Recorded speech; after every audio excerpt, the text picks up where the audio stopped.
अस्मद्गुरुभ्यो नमः। हरिः ओम्। वशक्ते विष्णुभास आकृणोमि तन्मे जुषस्व शिपिविष्टहव्यम् वर्धन्तु त्वा सुष्ठुतयो गिरो मे यूयं पात स्वस्तिभिः सदा नः। हरिः ओम्। श्रीमान् वेङ्कटनाथार्यः कवितार्किककेसरी वेदान्ताचार्यवर्यो मे सन्निधत्तां सदा हृदि उपवीतिनमूर्ध्वपुण्ड्रवन्तं त्रिजगत्पुण्यफलं त्रिदण्डहस्तं शरणागतसार्थवाहमीडे शिखया शेखरिणं पतिं यतीनां तस्मै रामानुजार्याय नमः परमयोगिने यश्रुतिस्मृतिसूत्राणामन्तर्ज्वरमशीशमत् सम्यन्यायकलापेन महता भारतेन च उपबृंहितवेदाय नमो व्यासाय विष्णवे तत्त्वेन यश्चिदचिदीश्वर तत्स्वभावभोगापवर्गतदुपाय गतिरुदारः सन्दर्शयन्निरमिमीतपुराणरत्नं तस्मै नमो मुनिवराय पराशराय।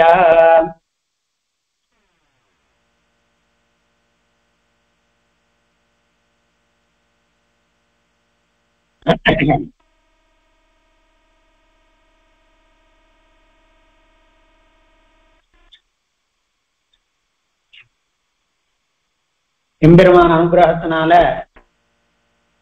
இந்த ஒரு 55-56 வாரங்கள்ல 55-56 வாரம்னு சொல்ல முடியாது, அந்த உபன்யாச நாட்கள்ல இந்த விஷ்ணு புராணத்தினுடைய முதல் அம்சம் முடிந்தது. ஆனால் எப்பொழுதுமே நாம எதை தாண்டி வந்திருக்கோம் அப்படிங்கிறத நாம தெரிஞ்சுக்கணும். ஒரு கிரமத்துல அத்தியுதமாக சாட்சிருக்கார் பராசர மகர்ஷி லோகஹிதார்த்தம். அப்போ அவசியமா நாமும் இதுவரைக்கும் நாம என்னதான் சேவிச்சிருக்கோம் அப்படிங்கிறத தெரிஞ்சுக்கணும். இது ஏற்கனவே கொஞ்சம் இந்த உபன்யாசத்துல சேராது இருந்திருந்த வாளுக்கும் கூட உபயோகமா இருக்கும். நமக்குமே கூட அந்த ஒருவேளை கேட்காமல் விட்டிருந்தாலும் கேட்டாலும் மறந்திருந்தாலும் அல்லது அதனுடையதான அந்த அந்த வரிசை கிரமத்தை ஞாபகப்படுத்திக்கிறதுக்கும் இது சௌகரியமாக இருக்குங்கிற காரணத்தினால இந்த பிரதமாம்சத்துல விஷ்ணு புராணத்துல நமக்கு 22 அத்தியாயங்கள் இருக்கு. அந்த 22 அத்தியாயங்களினுடைய பரமசாரம் என்ன அப்படின்னால், முதல் அத்தியாயத்துல ஆரம்பிக்கிறச்சே சூத பௌராணிகர் ஆரம்பிக்கிறதாகத்தான் சொல்றாள். அந்த சூத்தர் சொன்னதுதான் பராசரம் முனிவரம் கிருத பௌராணிக ஸ்ரீயம் கிருத பௌராணிக கிரியம் மைத்ரேய பரிபப்ரச்ச பிரணிபத்யாபிவாத்தியச்ச அப்படிங்கிறதான ஸ்லோகம். இதெல்லாம் கீழே விஸ்தாரமாக நாம பார்த்தோம். அதெல்லாம் கர்த்தவியமான கர்மாக்களை எல்லாம் முடித்து விட்டதாகத்தான் இந்த காரியங்களை பண்ணணுங்கிறதுக்காக கிருத பௌர்வாணிக கிரியங்கிறதெல்லாம் சாய்த்தார் அப்படிங்கிறது. அதுல இவர் கேள்வி கேட்கிறார். இந்த ஆச்சாரியனான அவரை பார்த்து மைத்ரேயர் பராசரரை பார்த்து என்னன்னு கேட்கிறார் அப்படின்னா, உம்மட்ட இருந்துதான் அடியேன் எல்லா வித்தியைகளையுமே பெற்றேன். என்னென்ன விதமானதான விஷயங்கள் எல்லாம் ஞாபகங்கள் உண்டோ அதெல்லாம் உங்களிடமிருந்தேதான் அடியேன் பெற்றேன்.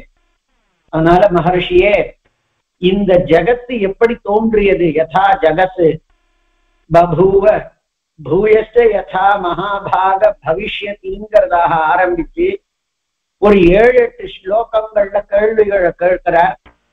அவைகளினுடைய சாரம் என்னன்னா, பிரம்மஸ்வரூப விசேஷம் என்ன, எப்படிப்பட்டது பிரம்மங்கிறது, அதற்கு ஏற்பட்டிருக்கக்கூடிய விபூதிகள் பெருமைகள் என்னென்ன, அதை எப்படியெல்லாம் நாம் ஆராதிக்க முடியும், அந்த ஆராதனத்வாரா பெறக்கூடியதான பல விசேஷங்கள் என்ன அப்படிங்கிறத கேட்கிறார். உடனே பராசர மகர்ஷி, நீ இத கேட்ட உடனே எனக்கு முன்னாடி நடந்திருக்கக்கூடியதான வசிஷ்டர் என்ன சொன்னாரோ அது எனக்கு ஞாபகத்துக்கு வருது அப்படின்னு பூர்வ வித்தாந்தத்தை கதனம் பண்றார். தன்னுடைய பழைய கதைய தன்னுடைய அப்பாவை ஏதோ ஒரு ராட்சச வேஷத்துல வந்திருக்கக்கூடியவன் கொன்றாங்கிற காரணத்தினால அந்த சக்திங்கிறதான தன்னுடைய அப்பாவை இவர் கோபத்தை எடுத்துண்டு அத்தியந்தமான ஒரு கோப பராவிஷ்டராக ஒரு யாகம் பண்ணி ராட்சச பூண்டே இல்லாமல் போகணும்னு பண்றார். அப்போ தாத்தாவே எத்தனையோ உபதேசம் பண்றார். கோபத்தினால ஏற்படக்கூடிய கெடுதல்கள் என்ன? மூடா நாமேவ பவதி குரோதோமன் ஞானவதாம் குதாஹா அப்படிங்கிறதெல்லாம் சொல்றார். முட்டாளுக்கு தானே கோபம் வரும். ஞானவானா இருக்கிறவன் யார் பேர்ல யார கோபம் படுவான்? கோபத்தினால யாராலே அடிக்க முடியும்? கோபம் என்பது யசசஸ்தபசைவ குரோதோ நாசகர பரஹா. கோபம்ங்கிறது யசஸையும் நாம இது நாள் வரைக்கும் ஒருவேளை சேமிச்சு வச்சிருந்தோமானால் அத்துணூன்று தபஸையும் கூட அழித்து விடுமே. இப்படி எல்லாம் பண்ற வழக்கம் இல்லையே அப்படின்னு சொன்னார். இந்த பையன் அப்படியும் தன்னுடையதான கோபத்தை ஒன்றும் குறைக்கிறதுக்காக எவ்வளவோ முயற்சி பார்த்தால் அந்த சமயத்துல தாத்தா சொன்னார், ஒரு மாதிரியாக அந்த யாகத்தை குறைச்சிண்டார், விட்டார். தன்னுடைய வம்ச பூண்டுகள் எல்லாம் ராட்சசர்கள் எல்லாம் நாசத்திலிருந்து இந்த யாகத்தை நிறுத்தின்ற காரணத்தினாலே தப்பித்தார்கள் அப்படிங்கிறத தெரிஞ்சுண்டு அந்த அசுராளினுடைய தானம் பூர்வரா இருக்கக்கூடிய புலஸ்திய மகர்ஷி எள்ளி இவரிடத்துல வந்து, நீ இந்த மாதிரி யாகத்தை நிறுத்தினாய், அதனால ராட்சச குலமே தப்பிக்கிறது, அந்த காரணத்தினால உனக்கு இந்த வரத்தை தருகிறேன். புராண சம்ஹிதா கர்த்தா பவான் வத்ஸ பவிஷ்யதி தேவதா பாரமாட்சம் ச யதாவத் வேத்ஸ்யதே பவான் பிரவருத்தே ச நிவருத்தே ச கர்மண்யஸ்தமலாமதிஹ மத்பிரசாதாத சந்திக்தா தவ வத்ஸ பவிஷ்யதி. எங்க வம்சத்தை நீ காப்பாத்தி கொடுத்தா இந்த யாகத்தை நிறுத்தி அசுர வம்சத்தை, அந்த காரணத்தினால உனக்கு புராண சம்ஹிதா கர்த்தா பவான் வத்ஸ பவிஷ்யதி. புராணத்தை நீ புராணம் என்று சொல்லப்படக்கூடிய ஒரு வகையான இலக்கிய வகையை நீ பண்ண போகிறாய். தேவதா பாரமாட்சியம் ச யதாவத் வேத்ஸ்யதே பவான். தேவதா பாரம்யம் சாட்சாத் விஷ்ணுதான் பரமதேவதைங்கிறதான விஷயம் பாரமார்த்தத்தை தெரிந்து கொண்டு அத லோகத்துக்கெல்லாம் தெரிவிக்கணுங்கிறதான அபிப்பிராயத்துல புராணத்தையும் பண்ணுவாய் ரெண்டு சொன்னார். மூணாவது வரம் சொல்றார், பிரவருத்தேச்ச நிவருத்தேச்ச கர்மணி அஸ்தமலாமதிஹி. பிரவருத்தி கர்மாக்களாகிறதான காமிய கர்மாக்களும் நிவருத்தி கர்மாக்களாகிறதான நிஷ்காம கர்மாக்களுமாகிறதான எல்லா கர்மாக்களிலேயும் உனக்கு அஸ்தமலா மதிஹி, தோஷமே இல்லாததான புத்தியும் ஏற்படும் 3 வரத்தை கொடுத்தார்.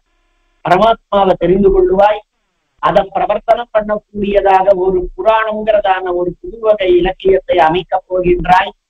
எல்லா விதமான காமிய கைமாக்களினுடையதான விஷயங்கள்ல உனக்கு நிரூடமானதான ஞானம் ஏற்பட கடவுதுன்னு சொன்னார். இப்போ இவர் சொல்லிட்டாருனாலே நிச்சயமா அனுகிரகம் பண்ண வந்துடுத்து, அதுல ஒன்றும் சந்தேகம் இல்லை. ஆனால் பக்கத்திலேயே ததாஸ்துன்னு சொல்றதுக்கு மனுஷியால் இருக்கிறதே என்ன கவலை. அதனால தாத்தா எழுதி இருக்கார். அந்த தாத்தாவும் சொல்றார், புலஸ்தியே சர்வமே தத்பவிஷ்யதி.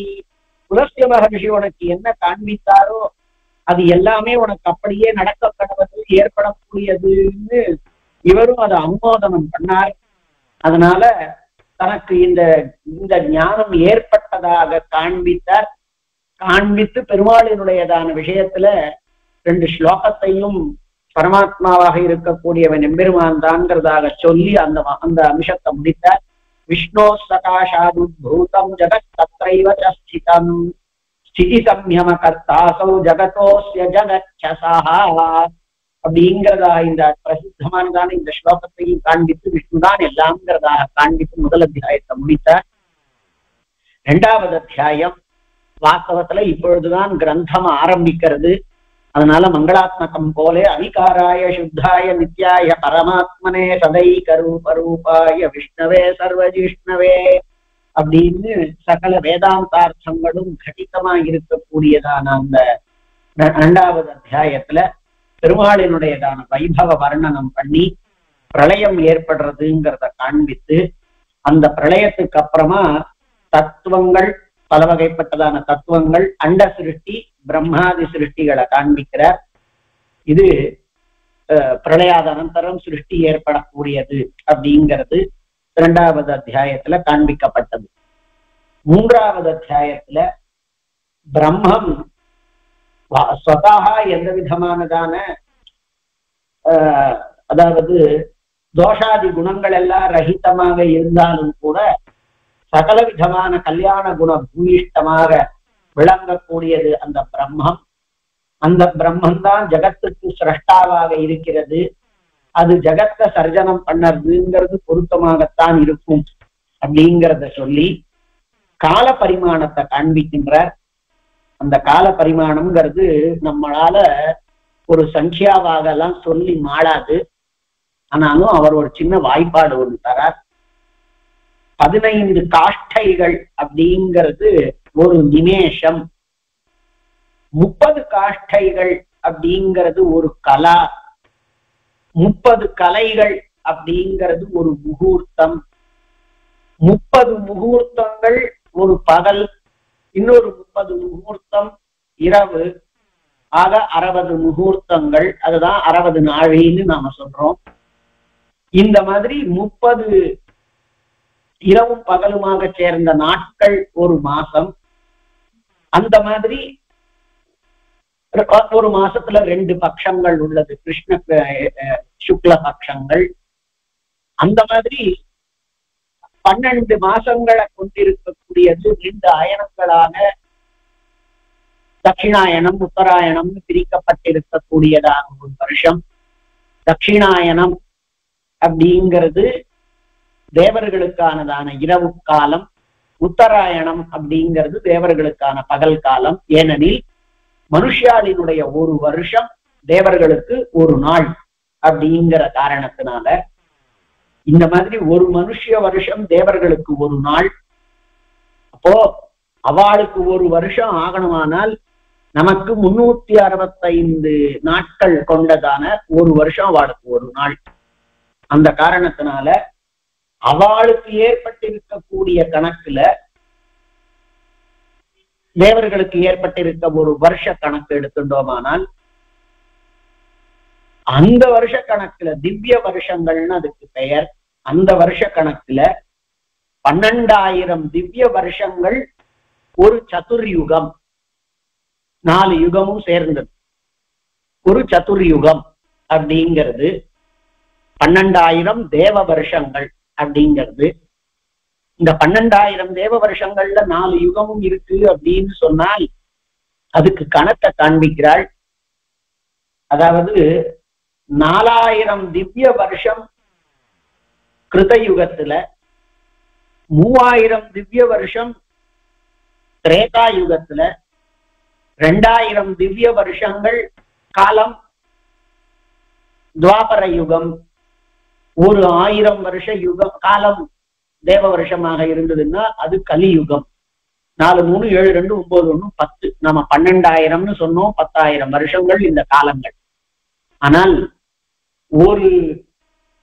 ஒரு யுகம் ஆரம்பிக்கிறதுக்கு முன்னாடியும் பின்னாடியும் அந்த ஒரு இடைப்பட்ட பகுதி ஒண்ணு உண்டு. அதுக்கு பெயர் அந்த யுகத்துக்கு முன்னாடி இப்போ கலியுகம் முடிஞ்சு அதுக்கப்புறமா கிருத்தயுகம் வரப்போகிறது அப்படின்னா கலியுகம் முடிஞ்ச உடனே ஒரு கால விசேஷம், அது வரத்துக்கு முன்னாடி ஒரு கால விசேஷம். அந்த ஒரு யுகம் தோன்றுவதற்கு முன்னாடி இருக்கக்கூடிய கால விசேஷத்துக்கு சந்தியான்னு பெயர். அது தேவர்களினுடைய வருஷ கணக்குல 400 வருஷ காலம் கிருத்தயுகத்துக்கு முன்னாடி இருக்குமா. திரேதாயுகத்துக்கு முன்னாடி 300 வருஷ காலம் இருக்குமா தேவர்களினுடைய வருஷ கணக்குல. அந்த மாதிரி 200 வருஷம் துவாபர யுகம் வரத்துக்கு முன்னாடி, 100 வருஷம் கலியுகம் வரத்துக்கு முன்னாடி. இது சந்தியா காலம். அதுக்கப்புறமா இந்த யுகம் முடிஞ்ச உடனே, அதாவது இப்ப கிருத்தயுகம், இப்ப கலியுகம் முடியறதுன்னு வச்சுப்போம். இப்ப கலியுகம் முடிஞ்ச உடனே ஒவ்வொரு வருஷமும் இந்த யுகம் முடிஞ்ச பிறகு முடிவுல அந்த யுகம் முடிந்த பிறகு சந்தியாம்சம் அப்படிங்கிறதாக அதுவும் இதே கணக்குல 400, 300, 200, 100. ஆக நம்மளுடைய இப்ப கலியுகம் நடந்துட்டு இருக்கு. இப்ப கலியுகம் முடிஞ்சதுன்னா 1000 தேவ வருஷத்துல ஏற்பட்டு இருக்கக்கூடியது கலியுக காலம். அதுல கலியுகம் முடிஞ்சதுன்னு சொன்னால் சந்தியாம்சமா 400 வருஷம் கலியுகமா இருக்கிற காரணத்தினால சந்தியாம்சமா ஒரு 100 வருஷ காலம் கலியினுடைய சந்தியாம்சம் இருக்கும். அதுக்கப்புறமா கிருத்தயுகம் வரணுங்கிற காரணத்தினால சந்தியாவா ஒரு 400 வருஷம் இருக்கும். அப்போ ஒரு யுகத்துக்கும் இன்னொரு யுகத்துக்கும் நடுவுல இடைப்பட்ட காலம், முடிஞ்ச யுகத்தினுடையதான மிச்சம் இருக்கக்கூடிய ஒரு காலம், வரப்போற யுகத்துக்கான முன்னாடி இருக்கக்கூடிய ஒரு காலம் அப்படிங்கிறது சந்தியாம்சம். வருஷத்தினுடையதா யுகம் முடிந்த பிறகு இருக்கக்கூடிய காலம். இப்ப கலி முடிஞ்சதுன்னா 100 வருஷம், அதாவது 100 தேவ கணக்குல 100 தேவ வருஷங்கள் சந்தியாம்சங்களும், அடுத்தது வர இருக்கக்கூடியது கலியுகத்துக்கு அடுத்ததாக கிருத்தயுகமான காரணத்தினால அதுக்கு சந்தியா அப்படிங்கிறதான பெயர்ல 400 வருஷமும், அதுக்கு அப்புறமா 4000 தேவ வருஷத்துக்கு கிருத்தயுகமானது இருக்கும். அந்த கிருத்தயுகம் முடிந்த உடனே கிருத்தயுகத்தினுடையதான கணக்குல சந்தியாம்சமாக அது முடிஞ்ச பிறகு இருக்கக்கூடியதான 400 வருஷமும், அதற்கப்புறமா சந்தியாவாக திரேதாயுகத்துக்கு 300 வருஷமும், அப்புறம் 3000 வருஷம் திரேதாயுகமும் இருக்கும். திரேதாயுகம் முடிஞ்ச பிறகு அதனுடையதான 300 வருஷ காலம் அதனுடைய சந்தியாம்சமும், வர இருக்கக்கூடியதான துவாபரத்திற்கு 200 வருஷ காலம் சந்தியாவாகவும், சந்தியா அந்த 2000 வருஷ துவாபர யுகமும், அதற்கப்புறமா சந்தியாம்சமாக அந்த 200 இருக்கும். அதுக்கப்புறமா கலியுகம் வரப்போறதுங்கிறதுனால 100 தேவ வருஷங்களுக்கு சந்தியா காலமாகவும், 1000 வருஷங்கள் தேவ விமானத்தினால கலியுகமும், அதுக்கப்புறமா 100 வருஷங்கள் 1000 இல்ல 100 வருஷங்கள் அந்த இதுவாகவும் இருக்கும். கலிகாலம், கலிகாலத்துக்கு சந்தியாவாக 100 வருஷமும், 1000 வருஷம் கலிகாலமும், திருப்பி 100 வருஷம் சந்தியாம்சமும் இருக்கும். இப்படி இந்த சந்தியா சந்தியாம்சங்களை சேர்த்தா ஒரு 1000 வருஷம், 4, 3, 2, 1. அது ஒரு சந்தியா ஒரு 1000, சந்தியாம்சம் ஒரு 1000, 4, 3, 7, 2, 9, 1, 10ங்கிறதாக 10,000 வருஷங்கள். ஆக 12,000 தேவ வருஷங்கள். அதுல சந்தியா காலமாக போகக்கூடியதான வருஷங்கள், சந்தியாம்சமாக போகக்கூடிய வருஷங்கள், சதாக காலம் அந்த காலங்களுக்கானது, யுகங்களுக்கானதுங்கிறதாக சேர்த்து 12,000 தேவ வருஷங்கள். இந்த 12,000 தேவ வருஷங்கள் இந்த மாதிரி ஒரு சதுர்யுகம் அதுக்கு பெயர். அந்த மாதிரி 1000 சதுர்யுகம் பிரம்மாவுக்கு ஒரு பகல். அந்த 1000 சதுர்யுகம் பிரம்மாவினுடைய ஒரு பகல் பொழுதுல 14 மனுக்கள் வந்து விட்டு போயிடுவார்கள். சுவாயம்புவ மனுல ஆரம்பிச்சு 14 மனுக்களினுடைய காலம் அது. அந்த மனுக்களினுடைய காலமும் சொல்லியிருக்காள். ஒரு மனுவுக்கு காலம் 71 சதுர்யுகம். 71 சதுர்யுகம் ஒரு மனுவினுடையதான காலம். அது தேவ வருஷத்துல எல்லாமே இங்க புராணங்கள்ல நம்ம பார்த்ததுதான். இந்த புராணத்திலேயே அதுல 8,52,000 தேவ வருஷங்களும், பராசர மகர்ஷி நமக்கு கணக்கெல்லாம் கொஞ்சம் முன்ன பின்ன இருப்போங்கிறதுனாலயோ என்னவோ தானே அந்த கணக்கெல்லாம் கொடுத்திருக்கார். மனுஷ வருஷத்துல 30,67,20,000 மனுஷ வருஷங்கள் ஒரு மனுவுக்கான காலம். 30,67,20,000 ஒரு மனுவினுடைய காலம். அந்த மாதிரி 14 மனுக்கள் சேர்ந்தா எவ்வளவு வருது அப்படின்னா 429,40,80,000 மனுஷ வருஷங்கள் வருது. அந்த மாதிரி வருஷங்கள் போனா ஒரு 14 மனுக்களினுடையதான காலமும் கழிந்து பிரம்மாவுக்கு ஒரு பகல் ஆகிறது. இந்த கணக்கெல்லாம் நம்ம கீழே பார்த்ததுதான். அந்த மாதிரி ஒரு ராத்திரி, அதெல்லாம் பகல். அதுக்கப்புறமா ஒரு பிரளயம் ஏற்பட்டு மறுபடியும் ஒரு ராத்திரி, அதுக்கப்புறமா ராத்திரியானது ஏற்படுறது. அந்த ராத்திரிக்கு அப்புறமா பெருமாள் பிரம்மா ரூபத்துல இருக்கக்கூடிய பெருமாள் கண்ணை விழிக்கிண்டு இந்த லோகத்தினுடைய சர்ஜனத்தை பண்ணணும், அன்றும் ஒன்றும் தேவும் உலகும் உயிரும் அப்படிங்கிறதான பாசுவாசம். இது எல்லாம் அந்த காலத்தினுடையதான விஷயத்தை பத்தி சொல்லி இருக்கக்கூடியது 3வது அத்தியாயம். 4வது அத்தியாயத்துல இப்போ பிரம்மா ரூபத்துல இருக்கக்கூடிய பெருமாள் சிருஷ்டிய பண்ணணும் அப்படிங்கிறத சொல்லி நாராயணா அப்படிங்கிறதான நாமாவுக்கு என்ன நிர்வச்சனம்ங்கிறத காண்பிக்கிறார். ஆபோ நாரா இதி புரோக்தா ஆபோவை நரசூனவாய நந்தசதா பூர்வம் தேன நாராயண ஸ்மிருதா அப்படின்னு எல்லா நாரங்களுக்கும் ஆபகான்னு பெயர். ஆபோ நாரா இதி புரோக்தாக தேஷாம் அயனம் அப்படிங்கிறதுனால எல்லாருக்கும் கதியாக இருக்கக்கூடியவனும் எல்லாவற்றையும் தனக்கு சரீரமாக கொண்டிருக்கக்கூடியவன்கிறதாக அர்த்தத்தை காண்பிக்கிறாள். அதுக்கு மேல இப்ப பூமி பிரளய காலம், அதுல உத்தரணம் பண்ணணும். பூமி எங்க இருக்குன்னே தெரியல, வெறும் ஏகோதகமா இருக்கு. ஏகோதகம்ங்கிற பிரயோகங்கள் எல்லாம் மகர்ஷி பண்ணதான பிரயோகங்கள். அப்போ ஏகோதகமா இருக்கு. அப்போ பெருமாள் இந்த மாதிரி பாசி தூர்த்து கிடந்திருக்கக்கூடியதான இந்த பூமி தேவத்தையை, பூமி தேவியை நாம உத்தரணம் பண்ணணும்னு அவர் சங்கல்பித்திருக்கிறார்.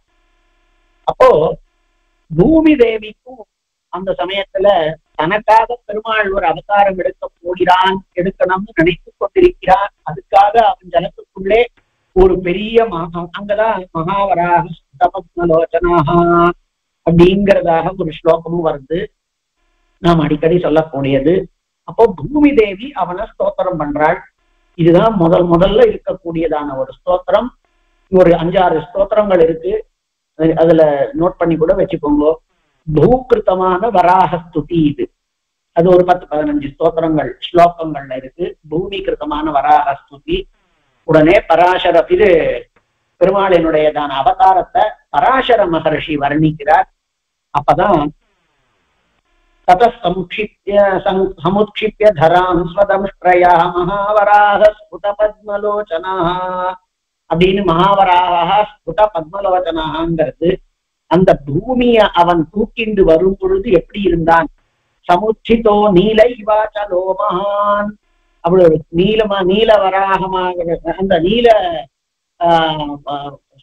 மலையில வந்திருக்கக்கூடியது போல அப்படின்னு நீலவராகமன்றாய் நிலம் கோட்டிடை கொண்ட வெந்தாய் அப்படின்னு ஆழ்வார் சொன்னதுக்கான பிரமாணம் இங்க இருக்கு. இந்த மாதிரி வராக அவதரிக்கிறான் தனக்காக அப்படிங்கிறத தெரிஞ்சு பூமி பண்ண ஸ்துதி. அந்த வராகாவதாரத்தை பராசரர் முடியல, பெருமை உட்கார முடியாம பராசரர் பெருமாள வராகாவதார ஸ்தோத்திரம் பண்றார். அது சாதாரணமாக சொல்றதுதான், அதை ஸ்தோத்திரமாக அதுல சொல்றது இல்ல, அடியேன்னு சொல்றாங்க. அதனால இது வரைக்கும் ஒரு ஸ்துதின்னு வச்சுப்போம் கணக்குல. அதுக்கப்புறமா பூமிய பெருமாள் அப்படி உத்தரணம் பண்றான். அப்படி உத்தரணம் பண்ண உடனே முனிவர்கள் எல்லாம் அந்த பெருமாளை ஸ்தோத்திரம் பண்றாள். அந்த முனிவர்கள் பண்ணக்கூடியதான ஸ்தோத்திரம், வராகாவதாரத்தில் இருக்கக்கூடிய பெருமாள முனிவர்கள் பண்ணக்கூடியதான ஸ்தோத்திரம் ஜயேஸ்வராணாம் பரமேஷ கேசவ பிரபோகதா சங்கதராசி சக்கரதிருக்கு பிரசூதிநாச ஸ்திதி ஹேதுரீஸ்வரஸ்வமேவ நான்யத் பரமம் ஜயத்பதம் அப்படிங்கிறதாக ஆரம்பிச்சு அது ஒரு 10-15 ஸ்லோகங்கள்ல இருக்கக்கூடியது. ஆக பூகிருத்தமான வராக ஸ்துதி, வராகாவதார வர்ணனை பராசரர் பண்ணது. அந்த வராக பெருமாள் பூமியை எடுத்துட்டு அப்படி வரும் பொழுது அதனால மகிழ்ந்திருக்கக்கூடிய பெருமாள் ரிஷிகள் எல்லாம் பண்ணி இருக்கக்கூடிய பகவத் ஸ்துதி அப்படின்னு 2 ஸ்துதி ஆயிருக்கு இதுவரைக்கும் கணக்குல வச்சுக்கலாம். அதுக்கு அடுத்த இதோட 4வது அத்தியாயம் முடியறது. அடுத்தது 5வது அத்தியாயம். தேவர்கள், அசுரர்கள், ராட்சசர்கள் இவாளெல்லாம் எப்படி உற்பத்தி ஆனாள் அப்படிங்கிறத சொல்லி 6வது அத்தியாயத்துல சாத்துர்வர்ணியத்தை சொல்லி இந்த பூமியினுடையதான பூமண்டலத்துல இருக்கக்கூடியதான விபாகங்கள், பூமண்டலத்துல என்னென்னலாம் கிடைக்கிறது அப்படின்னு தானியங்கள், தனங்கள், பசுக்கள், மரங்கள் எல்லாத்தையும் பார்க்கணும். 6வது அன்னங்கள் முதலியதெல்லாம் சாப்பிடக்கூடிய அன்னம் முதலியவைகள் எல்லாம் உற்பத்தி ஆச்சுது அப்படிங்கிறத சொல்லிட்டு அடுத்தது 7வது அத்தியாயத்துல மேலும் இந்த தேவாசுரர்கள் எல்லாம் பிறந்த பிறகு இன்னும் அந்த வம்சத்தை அந்த இவைகளை பூமியில மனுஷால் வரக்கூடியதை வர்ணிக்கணும் அப்படிங்கிறதுக்காக பிரம்மா மானசிகமாக சில புத்திரர்களை பெற்றான். பிருகு, புலஸ்யன், புலகன், கிரது, அங்கிரஸ், மரீச்சி, தக்ஷன், அத்ரி, வசிஷ்டன் முதலியவர்களான மானசிகமாக இவாள் எல்லாரும் இந்த 9 பேரையும் அவன் பெற்றான்.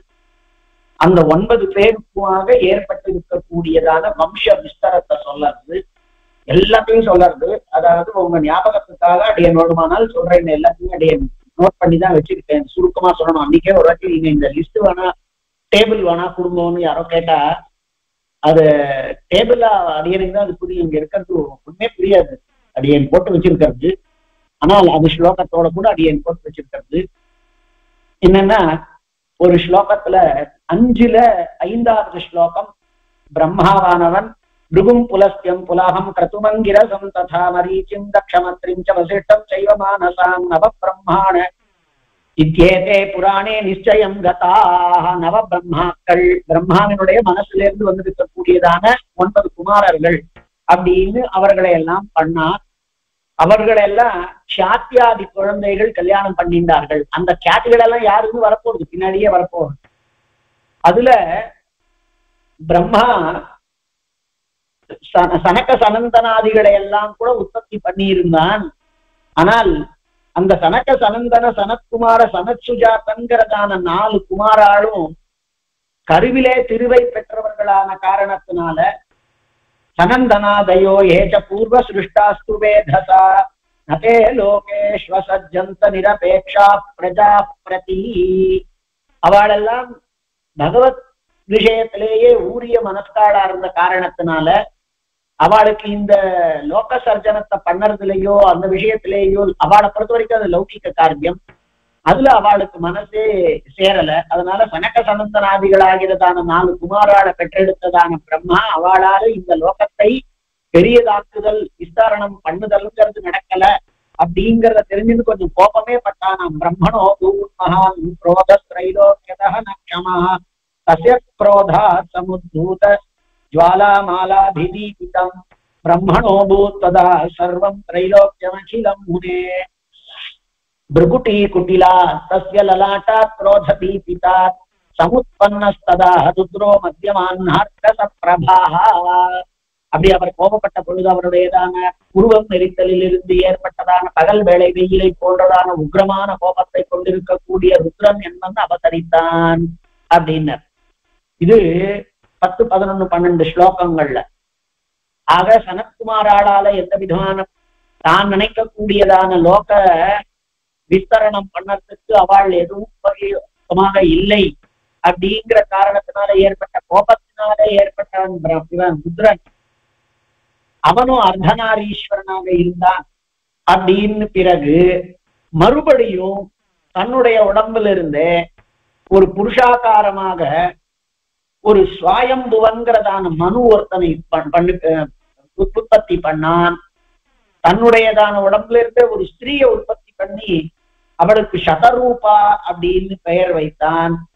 அந்த சுவாயம்புவ மனுவும் சதரூபாவையும் அவன் சேர வைத்தான். அந்த சுவாயம்புவ மனுவுக்கும் சதரூபாவிற்குமாக ஏற்பட்டவர்கள் தான் பிரியவ்ரதோத்தான பாதோ பிரசூத்யா கூதி சம்ஹிதம் கன்யாத்வயம். பிரியவ்ரதன் உத்தான பாதம் பிரம்மா, அவன்கிட்ட இருந்து சுவாயம்புவ மனு. அந்த சுவாயம்புவ மனு பிரம்மா கிட்டங்களே வந்திருக்கக்கூடியதான ஒரு ஸ்திரீபாகமா இருக்கக்கூடியதான ஒரு சதரூபாங்கிறவள். அவ 2 பேருடையதான திருமணத்தினால ஏற்பட்டிருக்கக்கூடியவன் பிரியவ்ரதன் உத்தான பாதன். ख्याति कन्याद्वयं च प्रसूति आकूति संहितम. பிரசூதி ஆக்கூதி அப்படின்னு பிரியவ்ரதன் உத்தான பாதங்கிறதான பிள்ளைகள் 2 பேர், பிரசூதி ஆக்கூதி அப்படின்னு 2 பேர். இப்போ பிரம்மா கிட்ட இருந்து ருத்ரன், பிரம்மா கிட்ட இருந்தே ஒரு பகுதியில சனத்குமாரால் 4 பேர். ஆனால் லோகத்தினுடையதான இந்த சிருஷ்டி ஏற்படுத்துறதுக்காக அவ தயங்கராள்ங்கிறத தெரிஞ்சுட்டு தானே சுவாயம்புவ மனு அப்படிங்கிறவனாக வந்து அது தன்னுடைய அம்சத்துல இருந்தே ஒரு பெண் சதரூபாங்கிறவளை பெற்று அன்னைக்கு வேற ஸ்ரீயே இல்லாததுனால சுவாயம்புவாவையும் சதரூபாவையும் சேர்த்து அவள் மூலமா ஏற்பட்டிருக்கக்கூடியதாக பிரியவர்த்தன் உத்தானபாதன்கிறதான 2 குழந்தைகள், ஆண் குழந்தைகள், பிரசூதி ஆக்கூதி அப்படின்னு 2 பொண்ணுகள். இப்போ கொஞ்சம் புரிஞ்சுட்டீங்களானா தெரியும். பிரம்மா, ஸ்வயம்புவமனு, சதரூபா இவா ஒரு தம்பதி. அவளுக்கு பிரியவிரத்தன் உத்தானபாதன், அதே மாதிரி பிரசூதி ஆக்கூதி அப்படிங்கிறது. இப்ப இதுவரைக்கும் என்ன சொல்லியிருக்கோம்னா, பெருமாள் பிரம்மாவாக தன்னை ஏற்படுத்தி கொண்டு வந்தான் அப்படிங்கிறது. அந்த பிரம்மா தன்னுடையதான கோபத்தினால ருத்ரனை சிருஷ்டி பண்ணான். ஏன் கோபப்பட்டான்னா, ஏற்கனவே சிருஷ்டி பண்ணப்பட்டிருக்கக்கூடிய 4 குழந்தைகளும் லோக சர்ஜனத்துக்காக வரவில்லை அப்படிங்கிற காரணத்தினால. அதனால ஒரு பக்கத்துல பிரம்மா 4 புத்திரன், ஒரு பக்கத்துல பிரம்மா ருத்ரன், ஒரு பக்கத்துல பிரம்மா சுவயம்புவமனு அதுல இருந்து வந்தது. அதனாலதான் மனுவில இருந்துதான் எல்லாமே நாம் எல்லாம் மானவாள் அப்படின்னு சொல்றோம். ஏன்னா ருத்ரன்கிட்ட இருந்து வந்திருக்கக்கூடியது ஒரு பக்கம், அந்த சனத்குமார் ஆள்கிட்ட இருந்து எதுவும் காரியம் ஆகல. இந்த சுவயம்புவமனு சதரூபாங்கிறதான பிரம்மாம்சத்தையே, அதாவது பிரம்மாம்சமான சுவயம்புவமனு பிரம்மாம்சமான சதரூபாவை கல்யாணம் பண்ணிட்டு அதன் மூலமாய் பிரியவிரத்தன் உத்தானபாதங்கிறதான 2 பிள்ளைகளையும் பிரசூதி ஆக்கூதிங்கிறதான 2 பெண்களையும் பெற்றெடுத்தாள் அப்படிங்கிறத 7வதுல 18வது ஸ்லோகத்துல காண்பிச்சு, அதற்கு மேல என்ன காண்பிக்கிறார் அப்படின்னா, அந்த 2 பொண்ணுகள் இப்ப வந்து பிரியவிரத்தன் உத்தானபாதம் ஞாபகம் வச்சுக்கோங்க, அவனை பின்னாடி சொல்ல போறார். இப்போ பிரசூதி ஆக்கூதி அப்படிங்கிறதான 2 பொண்ணு, அந்த பிரசூதி ஆக்கூதிங்கிறதான அந்த பெண்களை பிரசூதிய தக்ஷ பிரஜாபதிக்கு கொடுத்தார். ஆக்கூதி அப்படிங்கிறவளை ததௌ பிரசூதிம் தக்ஷாய ஆக்கூதிம் ருஜயே புரா. இது வந்து 19வது ஸ்லோகம். இப்ப பிரம்மாவினுடைய சுவயம்புவ மனுவினுடைய 2 பொண்ணினுடைய வம்சம் பேசிட்டு இருக்கோம். அந்த 2 பொண்ணு தக்ஷ பிரஜாபதிய பிரசூதியும் ருச்சிங்கிறவர ஆக்கூதியும் கல்யாணம் பண்ணி கொண்டாள். தயோர் ஜக்ஞே சதக்ஷிண புத்ரோ யஜ்ஞோ மகாபாக. அந்த ஆக்கூதி ருச்சி அப்படிங்கிறவாளுக்கு யஜ்ஞ தக்ஷிணா அப்படின்னு 2 பிள்ளைகள், 2 குழந்தைகள். யஜ்ஞ தக்ஷிணா, தக்ஷிணா ஸ்திரீலிங்கம். ஆனா அவளே பதி பத்னிகளாக ஆகி 12 குமாரால பெற்றெடுத்தாள். யஜ்ஞஸ்ய தக்ஷிணாயாம் து புத்ரா 12 ஜக்ஞிரே யாமா இதி சமாக்ஷ்யாதாக தேவா ஸ்வயம்புவே மனௌ. அவர்களுக்கு யாமர்கள் அப்படின்னு பெயர். இந்த யாமர்களை வேற ஒரு இடத்துல கூட ஒரு ரெஃபரன்ஸ் கூட இதுலயே வருது. ஆக பிரசூதி தக்ஷண கல்யாணம் பண்ணிண்டாள், ஆக்கூதி ருச்சிய கல்யாணம் பண்ணிண்டாள். அவளுக்கு, அதாவது ருச்சி ஆக்கூதிக்கு யஜ்ஞன் தக்ஷிணா அப்படிங்கிறதான பையனும் பொண்ணும் பிறந்தாள். ஆனா அந்த காலத்துல வேற பொண்ணு பிள்ளைகள் இல்லாத காரணத்தினால அவ கல்யாணம் பண்ணிண்டாள். அதுல இருந்து பதி பத்னிகளாக ஆனதுனால யாமர்கள்னு சொல்லப்படக்கூடியதான தேவதாம்சம் கொண்டவர்கள் பிறந்தார்கள். இது பிரசூதியின் ஆக்கூத்தியினுடைய விஷயத்துல. பிரசூதி தக்ஷ பிரஜாபதிய கல்யாணம் பண்ணிண்டாள் அப்படிங்கிறது. இதுல இருந்துதான் நம்ம அந்த வம்ச விஸ்தாரம் ஆகிறது. தக்ஷன் தான் எல்லாத்துக்குமாக வம்ச விஸ்தரணம் பண்றவர் அப்படின்னு.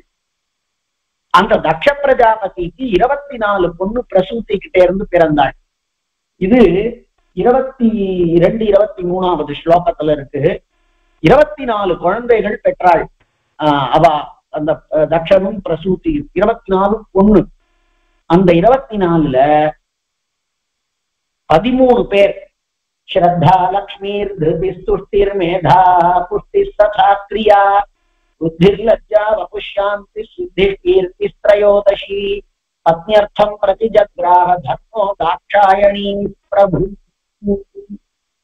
இந்த 13 பேர், 24 பேர்ல 13 பேரை தர்மன் கல்யாணம் பண்ணிட்டான். தர்மா பத்னியர்த்தம் பிரதிஜக்ராஹ. இந்த 13 பேர் தாப்ய சிஷ்டாஹ யவீயஸ்ய ஏகாதச சுலோச்சனாஹ. அப்படி அந்த 23 பேரும் யார் யாருங்கிறதெல்லாம் சொல்றார். இது 23 இந்த 13 பேர் ஸ்ரத்தா முதல்ல தர்மனினுடைய 13 மனைவியர்களுக்கும் யார் யாருக்கு என்னென்ன குழந்தைகள் பிறந்தாள் அப்படிங்கிறது கீழே அதே சட்டத்திலேயே கீழே 4 ஸ்லோகங்கள் கழித்து ஸ்ரத்தா காமம், அதாவது ஸ்ரத்தா அப்படிங்கிறதான தக்ஷ பிரஜாபதி பிரசூதி இவாளுக்கு பிறந்ததான பொண்ணு தர்மத்தின் மூலமாய் காமத்தை உற்பத்தி பண்ணாள். ஸ்ரத்தா காமம் சல தர்ப்பம், சலங்கிறதான 2வது பொண்ணு ஸ்ரீன்னு தான் அவளுக்கு பெயர். அவ தர்ப்பம் நியமம் திருதி, இப்படி அந்த 13 பொண்ணுகளும் தர்மத்தோட சேர்ந்து என்னென்ன குழந்தைகளை உற்பத்தி பண்ணாள்ங்கிறத காண்பிக்கிறது. இன்னும் 24 குழந்தைன்னு சொல்ற பொண்ணுகள்னு அதுல 13 பேரை இவர் கல்யாணம் பண்ணிட்டார். மிச்சம் 11 பேர் இருக்கா, அவளையும் காண்பிக்கிறார். அவதான் கியாதி சத்யத சம்பூதி ஸ்மிருதி பிரீதி க்ஷமா ததா சந்ததிஷ்சானசூயா ச ஊர்ஜா ஸ்வாஹா ஸ்வதா ததா. இப்போ 13 பேரை தர்மன் கல்யாணம் பண்ணிட்டார். மிச்சம் 11 பெண்கள். அந்த பெண்கள் எல்லாம் க்யாதி, சதி, சம்பூதி, ஸ்மிருதிஹி, பிரீத்திஹி, க்ஷமா, சந்ததிஹி, அனசூயா, ஊர்ஜா, ஸ்வாஹா, ஸ்வதா அப்படிங்கிறவாள். இவா எல்லாருமே யார கல்யாணம் பண்ணிண்டாள் அப்படிங்கறதெல்லாம் அதுக்கு கீழேயே கொடுக்கிறாள். க்யாதிய பிருகு கல்யாணம் பண்ணிண்டார். அதுல இருந்து அந்த பெரிய வம்சம் வருது. அந்த க்யாதி பிருகு 2 பேரும் கல்யாணம் பண்ணிண்டாள். அதுல இருந்துதான் பிராட்டி தோன்றுகிறாள் அப்படிங்கிறது அந்த அந்த அடுத்த அம்சத்துல கேட்க போறாங்க அடுத்த அத்தியாயத்தில். அதே மாதிரி சதிய பவஹ சிவன் கல்யாணம் பண்ணினான். அவதான் தக்ஷ பிரஜாபதியினுடைய பொண்ணு. அவ அப்பா அவர் யாகத்துக்கு வரல, மதிக்கலங்கிற காரணத்தினால அக்னியில விழுந்து எரிந்து போனவள் அப்படிங்கிறதான சதிங்கிறவோ 2வது பொண்ணு. அதாவது இவருடையதான 13, 14, 15வது பொண்ணு. இந்த மிச்சம் இருக்கிற 11 அப்படின்னு சொன்னது 2வது. அதே மாதிரி மரீச்சி அப்படிங்கிறவர் 3வது பொண்ணு சம்பூத்திய கல்யாணம் பண்ணினார். அந்த வம்சத்தையும் காண்பிக்கிறார். 4வது ஸ்மிருதிஹி, பிரீத்தி, இப்படி எல்லாரும் ஒவ்வொருத்தர கல்யாணம் பண்ணிண்டாள் அப்படிங்கிறத காண்பிக்கிறார். தர்மன் ஒருத்த 13 பேர் கல்யாணம் பண்ணிண்டான். மிச்சம் இருக்கிற 11 குழந்தைக்கு தனித்தனியா ஒவ்வொருத்தர கல்யாணம் பண்ணிண்டாள். அதனால ஏற்பட்டிருக்கக்கூடிய வம்சவர்தனம் அப்படிங்கிறத காண்பிக்கிறது. க்யாதி பிருகுவ கல்யாணம் பண்ணிண்டாள். பிரீத்திங்கிறதான பொண்ண புலஸ்தியர், இவாள்லாம் பிரம்மாவினுடைய மானசபுத்திராள் சொன்னோமே, அந்த 9 மானசபுத்திராள் க்யாதி பிருகு க்யாதியையும், புலஸ்தியர் பிரீத்தியையும், புலஹர் க்ஷமாவையும், கிரது சந்ததியையும், ஸ்மிருதிங்கிறவள அங்கிரஸும், சம்பூத்திய மரீச்சியும், அனசூயா அத்ரியையும், வசிஷ்டர் ஊர்ஜாவையும் கல்யாணம் பண்ணிண்டாள் அப்படிங்கிறது. இந்த 9 பொண்ணுகள். சதிங்கிறதான ஒரு பொண்ணு, அத சிவன் கல்யாணம் பண்ணிண்டான், அதாவது பவன் கல்யாணம் பண்ணிண்டான் அப்படிங்கிறதாக அந்த வம்சத்தினுடைய 24 பொருட்டையதான வம்சத்தையும் சொல்லிட்டார். அவளுக்கு ஏற்பட்டிருக்கக்கூடியதான குழந்தைகள் அப்படிங்கிறத காண்பிக்கிறார். தர்மனுக்கு ஏற்பட்டதான அந்த 13 பெண்களோட ஏற்பட்ட குழந்தைகள், அதுக்கு மேல அதர்மனுக்கு ஏற்பட்டிருக்கக்கூடியதான பிள்ளைகளையும் சொல்லி, நல்லவேளை அதர்ம புத்திராள்லாம் கல்யாணம் பண்ணி கொள்ளவில்லை அப்படிங்கிறத சொல்லி, அதுக்கு மேல சிருஷ்டி ஸ்திதி சம்ஹாரத்தினுடையதான விஷயத்தை கொஞ்சம் போக சொல்லி 7வது அத்தியாயத்தை முடிக்கிறார். இந்த 7வது அத்தியாயம் இந்த விஷ்ணு புராணத்துல ரொம்ப முக்கியமானது. இந்த பட்சத்தினுடைய விஸ்தரணத்துக்காக அது நம்ம அவசியமா தெரிஞ்சுக்க வேண்டியது. 8வது அத்தியாயத்துல ருத்ரர்கள், ஏகாதச ருத்ரர்கள் அப்படிங்கிறத பத்தி கொஞ்சம் அதிகமாக சொல்லி, அதனுடைய ஏகாதச ருத்ரர்களையும் காண்பித்து, அதுக்கு மேல பிராட்டியினுடைய பெருமை, க்யாதியின் மூலமாக பிருகோ க்யாத்யாம் சம்பன்னான்னு சொல்லப்பட்டிருக்கக்கூடியது. அந்த லக்ஷ்மியினுடைய அவார்டுக்கு தேவோ தாத்ரு விதாதாரோ பிருகோ க்யாதிர சுத்தியத ஸ்ரீயம் ச தேவதேவஸ்ய பத்னி நாராயணஸ்ய சா அப்படின்னு 8ல 15வது ஸ்லோகம் ருத்ரர்களை பத்தி பேசின பிறகு அப்படியே எதையுமே விட்டுவிடாம சொல்றார். அந்த பிருகுவும் க்யாதியும் கல்யாணம் பண்ணிண்டாளே, யாரு? பிருகுங்கிறவர் பிரம்மாவினுடையதான மானசிக புத்திரர். பெருமை உங்களுக்கு ஞாபகம் இருக்கட்டும்ங்கிறதுக்காக திருப்பி அது சொல்லிட்டு இருக்கேன். ஏன்னா இதுலதான் நம்மளுக்கு நிறைய குழம்புங்கிறது. இந்த க்யாதிங்கிறவோ தக்ஷ பிரஜாபதிக்கு ஏற்பட்டிருக்கக்கூடியதான சுவாயம்புவ மனுவினுடையதான பொண்ணு. அந்த சுவாயம்புவ மனுவினுடையதான பொண்ணு தக்ஷ பிரஜாபதியை கல்யாணம் பண்ணிட்டது பிரசூத்தின்னு. அந்த தக்ஷ பிரசூத்திகளுக்கு ஏற்பட்டதான குமாரத்திகள் 24 பேர். அதுல 13 பேரை தர்மன் கல்யாணம் பண்ணிட்டான். மிச்சம் இருக்கக்கூடிய 11ல பிரசூத்தி க்ஷாதிங்கிற ஒரு பிருகுவை கல்யாணம் பண்ணிட்டான்னு சொன்னோம். அந்த பிருகு க்ஷாதிக்கு ஏற்பட்டதான ஒரு பொண்ணுதான் லக்ஷ்மி. தாத்தா விதாத்தான்னு 2 குமாராளும் அவளுக்கு இருந்தா.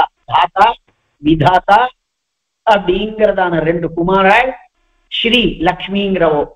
இப்போ ஸ்ரீ லக்ஷ்மியானவள் க்ஷாதி இடத்திலே தோன்றினவள் பிருகுவுக்கு. புரியும்னு நினைக்கிறேன், ஏற்கனவே சொன்னதுதான் புரியும்னு நினைக்கிறேன். ஆக இந்த லக்ஷ்மி இப்ப திடீர்னு லக்ஷ்மியை ஏன் சொல்றாள்னா பிருகு க்ஷாத்தியும் கல்யாணம் பண்ணிட்டான்னு சொன்ன உடனே அந்த வம்சத்தை பத்தி சொல்லணும். அதுக்காக தாத்தா விதாத்தான்னு 2 புத்திராள் அவளுக்கு இருந்தா அந்த தாத்திரு விதாத்திரு வம்சத்தை சொல்ல போறார் பின்னாடி. இப்போ அந்த லக்ஷ்மியினுடைய பெருமையை காண்பிக்கிறார். லக்ஷ்மி இல்லாமல் எதுவுமே இல்லை அப்படின்னு சொல்லி மைத்ரேய எழுத்துறார். பிருகோக்ஷாத்யாம் சமுத்பன்னே ஏததாக சம்பவான். ஏற்கனவே பார்க்கடல்ல பிறந்தான்னு சொன்னீர், இப்ப எப்படியோ பிருகுவுக்கும் க்ஷாத்தியுக்கும் பிறந்திருக்கான்னு சொன்னீரேன்னு சொன்ன உடனே ரொம்ப அத்தியுதமான ஸ்லோகங்கள், ஒரு 10-15 ஸ்லோகங்கள் விராட்டியினுடையதான வைபவம், அதாவது விபவம், அதாவது அவள் இல்லாமல் எதுவும் இல்லை அப்படிங்கிறதாக சொல்லி அர்த்தௌ விஷ்ணு ரியம்பாணி, எதெல்லாம் புல்லிங்கமா இந்த லோகத்துல உண்டோ அதெல்லாம் பெருமாளும், எதெல்லாம் ஸ்திரீலிங்கமோ அதெல்லாம் ஸ்திரீ லக்ஷ்மியும்னு காண்பிச்சு, ஒருவேளை வார்த்தைகள் வாணி அப்படின்னு சொல்லுவோமானால் அந்த சொல் அப்படிங்கிறத குறிக்கக்கூடிய வாணிங்கிறதான சப்தம் இருக்கே, அந்த நீஹி வாணிங்கிறதான ஸ்திரீலிங்க சப்தங்கள் எல்லாம் பிராட்டி. ஆனால் அதுல இருக்கக்கூடிய அர்த்தகாங்கிறது புல்லிங்கம். எப்படி சொல்லும் பொருளும் தெரிய முடியாதோ அந்த மாதிரி பெருமாளும் பிராட்டியும் பிரியாதவர்கள்ங்கிற தத்துவத்தை காண்பிக்கிறதுக்கு கிட்டத்தட்ட ஒரு 20-25 உதாரணங்களை கொடுக்கிறார். சொல்லையும் பொருளையும் போலே பிரியமாட்டாதவர்கள், நீதியையும் நயத்தையும் போலே பிரியமாட்டாதவர்கள் பெருமாளும் பிராட்டியும், போதம் புத்தியும் போலே பிரியமாட்டாதவர்கள், தர்மம் சக்தியாகும் போலே பிரியமாட்டாதவர்கள் அப்படின்னு கிட்டத்தட்ட ஒரு 30-40 கூட சொல்றார். பிராட்டியினுடைய வைபவம் பெருமாளும் பிராட்டியுமாக சேர்ந்ததான தத்துவம் தான் அப்படின்னு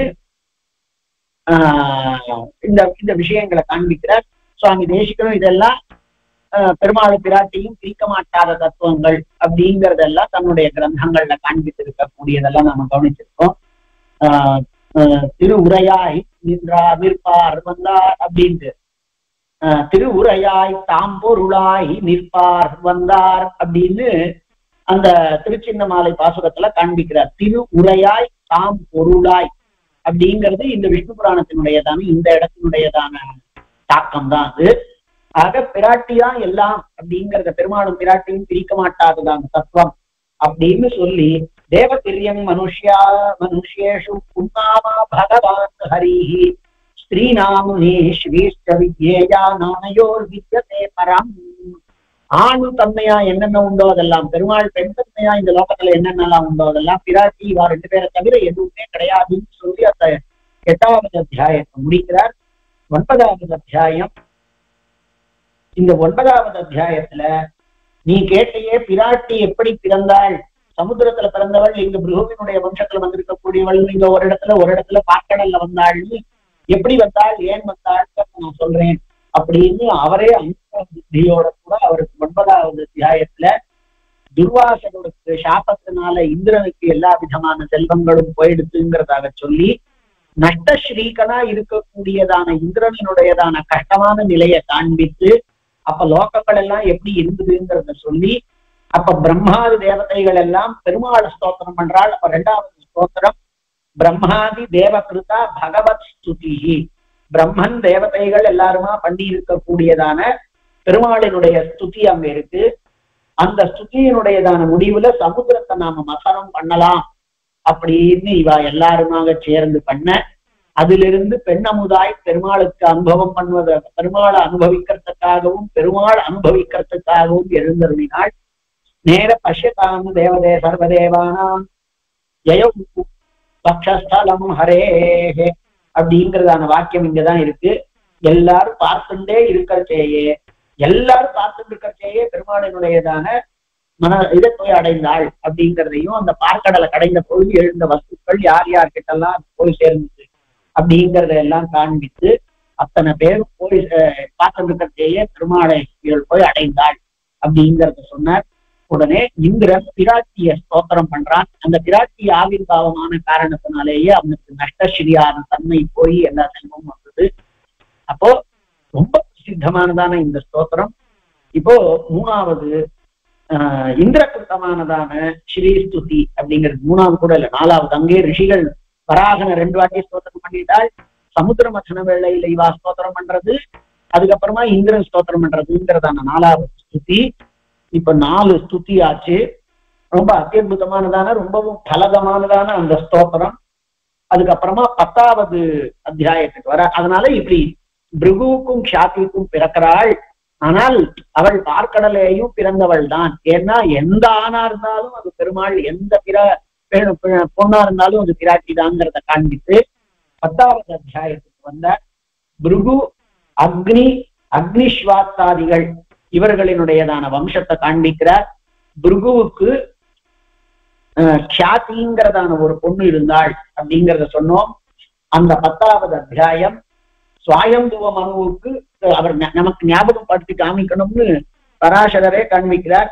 பிரியவிரதோத்தான பாதௌ மனோஸ்வாயம்புவஸ்யது துவௌ புத்ரௌ சுமஹாவீர்யௌ தர்மஜ்ஞௌ கசிதௌ தவா. அப்பா, உனக்கு நான் ஏற்கனவே சுவாயம்புவ மனுவுக்கும் ரூபாவுக்குமாக 2 பிள்ளைகளும் 2 பொண்ணும் இருந்தாலும் நான் உனக்கு சொன்னேன். அந்த 2 பொண்ணுகள் தான் அந்த தக்ஷ பிரஜாபதியையும் இவளையும் கல்யாணம் பண்ணிட்டு பிருகுவையும் கல்யாணம் பண்ணிட்டு அந்த வம்சத்துல பிருகுவினுடையதான வம்சத்துல 2 பிள்ளைகளும் லக்ஷ்மிங்கிறவளும் பிறந்தாள். தாத்தா விதாத்தாங்கிறதான 2 பிள்ளைகளும் லக்ஷ்மிங்கிறவளும் பிறந்தாள்ங்கிறதாக அந்த சுவாயம்புவ மனுவினுடைய ஒரு பொண்ணினுடைய வம்சம். இன்னொரு பொண்ணுதான் நம்ம இவரை கல்யாணம் பண்ணிண்டாள். இன்னொருத்தர் பேர் என்ன, இப்ப நாம சொன்னோமே, ருச்சியை கல்யாணம் பண்ணிண்டாள் அப்படின்னு சொன்னோம். அவளுக்கு ஏற்பட்டிருக்கக்கூடிய சந்ததியை பத்தியும் அங்கேயே சொன்னார். இப்போ பிரியவிரத உத்தான பாதங்கிறதான சுவாயம்புவ மனுவினுடைய 2 குமாரள். இப்பதான் குமார சந்ததிய சொல்லணும். அது பொண்ணு சந்ததி. இப்ப குமார சந்ததிய சொல்லணும் அப்படிங்கிறதாக சொல்லி பிரியவிரதன் உத்தான பாதன் அப்படிங்கிறத சொல்லி, அதுல உத்தான பாதனுக்கு 2 மனைவியர்கள் அப்படின்னு சொல்லி சுருச்சி சுனீதி அப்படின்னு, அந்த சுருச்சியினுடைய பிள்ளை உத்தமன்கிறத சொல்லி, சுனீதிக்கு துருவன்கிறத சொல்லி, அந்த துருவன் அப்படிங்கிறதான சுனீதியினுடையதான பிள்ளைய கொஞ்சம் மாற்றாந்தாயோடைய ராஜாவும் பார்க்கிறான். அதுக்கு ஏத்த மாதிரி அந்த சுருச்சியும் அந்த குழந்தையினுடையதான சிப்பியோ பெரியமாவோ அவளும் சிப்பியாதான் இருக்கணும். அவளும் அப்படியே அவங்க பார்க்க வைக்கிறாள் அப்படிங்கிறதையும் நாம பார்த்தோம். துருவனுக்கு மனசுல அதனால கேதம் ஏற்பட்டது. அழுதுட்டே இருந்தது. அம்மா ஏன்னு கேட்டாள். அவர் இந்த மாதிரின்னு சொன்னான். நம்ம என்னடாப்பா பண்ணறது அப்படின்னு உடனே இது ஏதாவது பண்ணணுங்கிறதுனால துக்கப்பட்டு, அதுக்கெல்லாம் நமக்கு எல்லாம் நாம ஆத்துல குழந்தைகள்லாம் இருந்தா உமாச்சிதான் காப்பாத்துன்ற மாதிரி வந்த குழந்தைகிட்ட உமாச்சிதான் உடனே அது என்ன உமாச்சிங்கிறத கேட்டுண்டு அதுக்காக அது வனத்துக்கு போச்சு. போன இடத்துல சப்த ரிஷிகள் அவள் இருந்தாள் அப்படிங்கிறது இந்த வம்சத்தினுடையதான இதை மாத்திரம்தான் சொல்லறது. இதுக்கு போனான், வனத்துக்கு போனான், சப்த ரிஷிகளை பார்த்தான். அந்த சப்த ரிஷிகள்டையும் கேட்கிறான், என்ன மாதிரி சின்ன குழந்தையா இருந்து மனத்துக்கு வந்திருக்கியே என்னன்னு அவ கேட்ட பொழுது, இவா யாருன்னு தெரியாம அந்த குழந்தை எனக்கு உயர்ந்ததான கத்தியை அடையணும்ன்றதுக்காக கேட்ட பொழுது அதுக்கு நான் என்ன பண்ணணும்னு பொழுது ஒவ்வொருத்தருமே, அதாவது 11வது அத்தியாயத்துல மரீச்சி, அத்ரி, அங்கிரஸ், புலஸ்யர், புலகர், கிரது, வசிஷ்டர் இந்த 7 பேருமே தனித்தனியா அந்த குழந்தைக்கு உபதேசம் பண்றாள். உபதேசம் பண்றது என்ன அப்படின்னார், அந்த ஜனார்தனனை தவிர சமாராதய கோவிந்தம் இப்படின்னு பெருமாளையேதான் நாம ஆராதனம் பண்ணணும், அவனைதான் சேவிக்கணும், அவன் தான் இந்த பலன்களை எல்லாம் கொடுக்கக்கூடியவன் அப்படின்னு சொன்ன உடனே அந்த குழந்தை இவனை யார ஆராதனம் பண்ணணும்ங்கிறது தெரிஞ்சிருந்துச்சு. ஆனா இந்த குழந்தை கேட்கறது எப்படி நான் பண்ணணும், என்ன தன்மையேன திருதாத்மனா ஜப்தவியம் என் நிபோதைத தன்ன பார்த்திவநந்தனா அப்படின்னார். நாங்க உனக்கு என்ன ஜப்பம் பண்ணணும்ன்றதையும் நாங்க சொல்றோம், அதை கேட்டுக் கொள்ளுவாயாதன்னு அவளே பெரிய மனசு பண்ணி ஓம் நமோ வாசுதேவாய சுத்த ஞான ஸ்வரூபிணே ஹிரண்ய கர்ப்ப புருஷ பிரதானாவ்யக்த ரூபிணே ஓம் நமோ வாசுதேவாய சுத்த ஞான ஸ்வரூபிணே அப்படிங்கிறத திருப்பி திருப்பி ஜபம் பண்ணிடான்னு சொன்னாலாம். 55வது ஸ்லோகம். எந்த விதமானதான ஹிரண்ய கர்ப்பனாகிறவன், புருஷனாகிறவன், பிரதானமாகிறது, அவ்யக்தங்களாகிறது, இது எல்லா ரூபமாக இருக்கக்கூடியவனான ஓம் நமோ வாசுதேவாய சுத்த ஞான ஸ்வரூபிணே இதுதான் ஜபம் பண்ணணும் நீன்னு சொன்னாடா. ஓம் நமோ வாசுதேவாயங்கிறத எடுத்துட்டுதா இந்த மந்திரத்தையே ஜபம் பண்ண வேண்டியதுன்னு எடுத்துண்டு அந்த குழந்தை ஜபம் பண்ணித்தான் 12வது அத்தியாயத்துல அந்த குழந்தைக்கு பெருமாள் எழுத வந்தால் அந்த ஜபத்தை தடுக்கிறதுக்காக எத்தனையோ பேர் வந்தாள், தேவாதிகள் எல்லாம் வந்தாள். ஒரு சின்ன குழந்தையா இருக்கிற காரணத்தினால கிரீடநக்கம் வெறும பொம்மையெல்லாம் எடுத்துட்டு வந்தாள். அவன் அம்மா வேஷத்தையே எடுத்துட்டு பல பேர் வந்து தடுத்தாள். ஆனால் இதெல்லாம் எம்பெருமானுடைய அனுகிரகம் இருக்கிற காரணத்தினால கொஞ்சம் கூட அதனால கெடுக்கப்பட மாட்டாதவனாய் இவன் தபஸ் பண்ணி கொண்டிருக்க, இந்த தபஸுனால தபிக்கப்பட்டதான தேவதைகள் எல்லாம் பெருமாளிடத்துல போய் சுவாமின்னு அவர் அந்த குழந்தை நினைச்சுட்டுதான் தபஸ் பண்ணிட்டு இருக்கான். அவன் தாபத்தினால் தபஸினுடைய தாபம் எங்களுக்கு தாழல, அவனுக்கு நாங்க சௌகரியமா இருக்கணுங்கிறதுக்காக நீங்க அதாவது கீழாத்துல ஒருத்தர் ஹோமம் வளர்த்துண்டு ஏதோ யாகமா பண்ணிட்டு இருக்கா அப்படின்னா மேலாத்துல இருக்கா அங்க தாபம் தாங்காம இருக்கான்னா உடனே என்ன சொல்றா, இந்த பெருமாள் நேரடியா வந்து அவ என்ன கேட்காளோ தொலைச்சிட மாட்டாளோ அப்படின்னு நாம சொல்ல மாட்டோம்னா அந்த மாதிரி தேவதைகள் எல்லாம் போய் அவன்கிட்ட சொல்ல பெருமாளும் உடனே வந்து அவன் உத்கிருஷ்டமான ஒரு பதத்தை விரும்புறான், அதை நான் கொடுக்கத்தான் போறேன் அப்படின்னு சொல்லி அந்த பகவான் வந்து உனக்கு என்ன வேணுமோ அதை கேட்டு வாங்கி போடாப்பான்னு சொல்றான். உடனே அந்த குழந்தை எனக்கு உன்னை ஸ்தோத்திரம் பண்ணணுங்கிறதாக சொல்லிட்டு உடனே பெருமாள் தன்னுடையதான சங்க பிராந்தத்தினால அத சங்க பிராந்தேன கோவிந்த ஸ்தம்ப ஸ்பர்ஷ கிருதாஞ்சலின் அவனை கை கூப்பி இருக்கக்கூடிய குழந்தைய தன்னுடையதான சங்கத்தினால அப்படி தொட்டான்.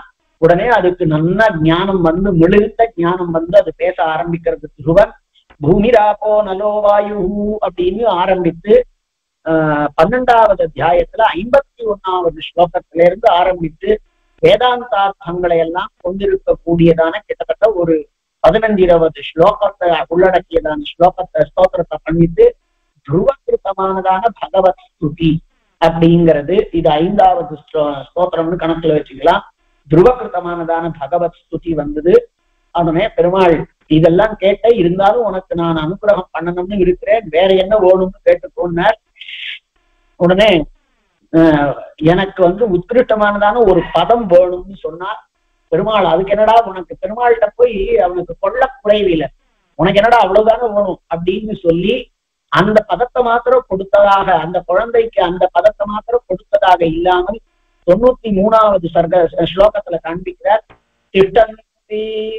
திஷ்டந்தி துருவதே தத்தா மயாவை கல்பசம்ஸ்திதி கல்பகாலம் வரைக்கும் உனக்கு உன்னுடையதான இருப்பு இருக்கும், இந்த துருவ பதமானது இருக்கும்னு சொல்லி. ஆனால் நீ பாட்டு உங்க அம்மா விட்டு போன மாதிரி ஆயிடக்கூடாது, சின்ன குழந்தை அது என்னைக்குமோ என்னவா இருக்குமோன்னு உங்க அம்மா என்ன இருந்தாலும் கவலைப்பட்டு இருப்பாளுங்கிற காரணத்தினால இதான் பெருமாள் சுனீ திரபிதே மாதா சதா சன்னாதி நிர்மலா விமானே தாரகா பூத்வா தாவத்காலம் நிவர்சியதி.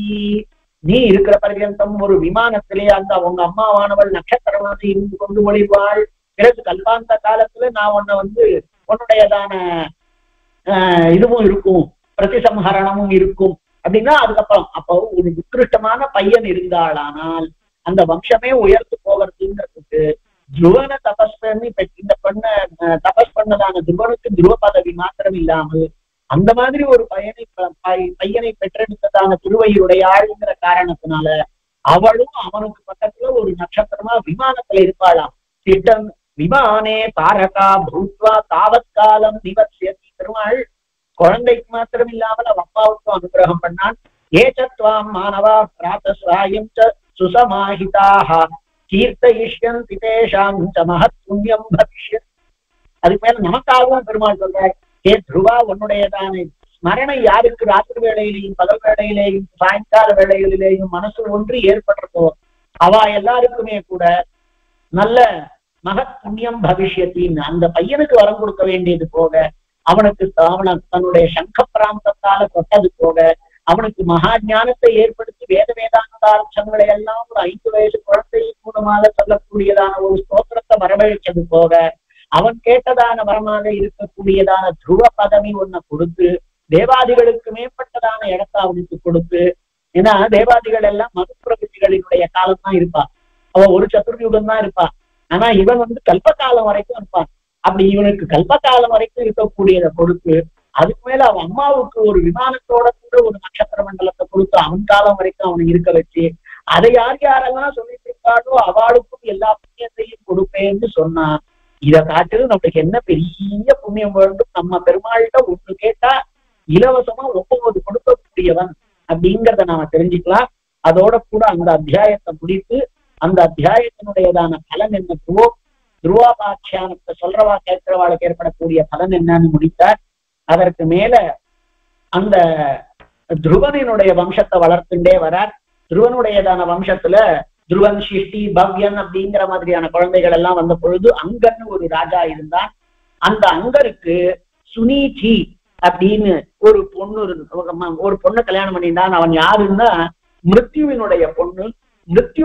மிருத்யுவினுடைய பொண்ணு ஆகிறதான சுனீதிய கல்யாணம் பண்ணிட்டான் அங்கன். அந்த சுனீதிங்கிறவோ அம்மா, அங்கங்கிறவன் அதாவது பொம்மநாட்டி, அங்கங்கிறவன் இந்த துருவனினுடைய வம்சத்துல ஒரு 10 தலைமுறை கழிச்சு வந்திருக்கிறவன் வச்சுக்கோங்களேன். ஒரு 7 தலைமுறை வரிசையா கூட போட்டிருக்கா. அதுல அந்த அங்கனுக்கு அங்கன் சுனீதி அந்த தம்பதிகளுக்கு ஒரு குழந்தை பிறந்தது, வேணன்னு அதுக்கு பேர் வச்சா. ஆனா அது என்ன காண்பிக்கிறாருன்னா